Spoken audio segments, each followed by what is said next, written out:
किसान भाइयों नमस्कार। आप देख रहे हो एग्रीकल्चर न्यूज़ यूट्यूब चैनल। किसान भाइयों, आज के इस वीडियो में हम बात करने वाले हैं कि सोयाबीन की फसल में जो एनपीके फर्टिलाइज़र आते हैं, यानी कि जो जल में घुलनशील खाद होते हैं, उनका उपयोग हमें कब कब करना है और कितनी मात्रा में करना है, जिससे हमारी फसल को अच्छा फ़ायदा मिले और हमें अच्छी पैदावार मिले। तो पूरी जानकारी आपको इस वीडियो में दी जाएगी, तो आप वीडियो में अंत तक बने रहे। और हमारे यूट्यूब चैनल को अभी तक आपने सब्सक्राइब नहीं किया है तो सबसे पहले हमारे यूट्यूब चैनल को सब्सक्राइब कर दीजिए। तो अब बात करते हैं सोयाबीन की फसल में एनपीके के बारे में। तो आप सभी किसान भाई जानते हैं एनपीके का मतलब होता है नाइट्रोजन, फास्फोरस और पोटास। तो अब एनपीके में कई प्रकार के खाद आते हैं। तो आपको दोस्तों सोयाबीन में मुख्य रूप से आपको लेना है एनपीके 19-19-19 और 0-52-34 और 00-50। इन तीनों का आपको स्प्रे करना है।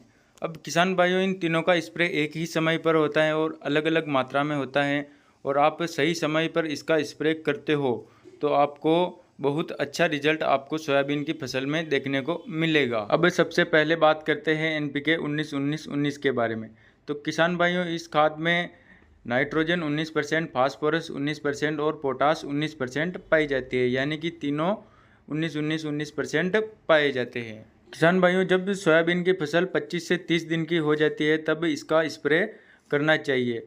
किसान भाइयों, इसका स्प्रे करने से जो पौधे में प्लाज्मिक समस्या होती है वह दूर होती है और जड़ों का काफ़ी अच्छा विकास होता है और पौधे की ग्रोथ होती है। तो किसान भाइयों, अब इसकी मात्रा की बात करें तो आपको 100 ग्राम प्रति टंकी इसकी मात्रा रखनी है, यानी कि 1 किलोग्राम प्रति एकड़ के हिसाब से आप इसकी मात्रा रख सकते हो। अब किसान भाइयों बात करते हैं 0-52-34 के बारे में। तो किसान भाइयों, 0-52-34 का स्प्रे आप की फसल लगभग जब 40 से 45 दिन की हो जाती है, यानी कि 15 से 25 फूल लगभग आना शुरू हो जाते हैं, तब आपको इसका स्प्रे करना है।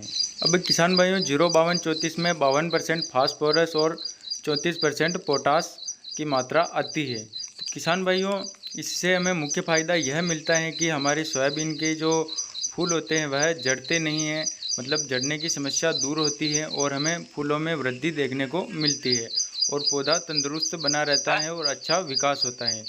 तो अब किसान भाइयों, इसकी मात्रा की हम बात करें तो हम मतलब कि 1 किलोग्राम प्रति एकड़ के हिसाब से इसकी मात्रा हम रख सकते हैं। और किसान भाइयों, आप 40 से 45 दिन की स्टेज पर आप सोयाबीन में इसका स्प्रे कर सकते हो। अब किसान भाइयों, अगले नंबर पर बात करते हैं 00-50 के बारे में। एनपीके 00-50।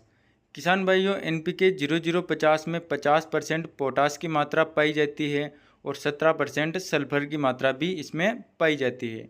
दोस्तों, इसको पोटेशियम सल्फर के नाम से भी जाना जाता है। तो इसमें पोटास और सल्फर दोनों की मात्रा पाई जाती है। किसान भाइयों, इसका मुख्य तौर पर इसका जो स्प्रे करने का जो समय होता है वह होता है जब आपकी सोयाबीन की फसल में 30 से 40% फलियाँ आ जाती है। 30 से 40% फलियाँ जब सोयाबीन की फसल में आती हैं, उस समय पर इसका स्प्रे हमें करना चाहिए। दोस्तों, इसका स्प्रे करने से जो हमारी सोयाबीन की फसल में जो फलियाँ आती है तो उन फलियों में जो दाना होता है उन दानों को बड़ा बनाता है। यानी कि बहुत से किसान भाइयों की समस्या आती है कि फली में जो दाना होता है वह कहीं पर छोटा तो कहीं पर बड़ा रह जाता है। तो इसका स्प्रे करने से किसान भाइयों, जो फलियों में सभी दाने होते हैं लगभग सभी बराबर और मोटे बनेंगे। और किसान भाइयों, जो सल्फर की मात्रा पाई जाती है तो सल्फर यह काम करता है कि हमारी सोयाबीन की फसल में तेल की मात्रा को बढ़ाता है, मतलब तेल की मात्रा की बढ़ोतरी करता है।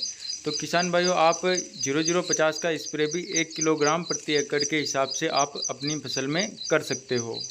और किसान भाइयों, आप इन तीनों फर्टिलाइज़र को किसी भी कीटनाशक या फिर फंगीसाइड दवा के साथ मिलाकर आप इसका स्प्रे कर सकते हो, मतलब इसका कोई भी साइड इफ़ेक्ट नहीं है। किसान भाइयों, अगर आप इन तीनों खादों का उपयोग अपनी सोयाबीन की फसल में करते हो या तीनों खाद अपनी सोयाबीन की फसल को देते हो तो आपको बहुत ही अच्छा रिजल्ट मिलेगा।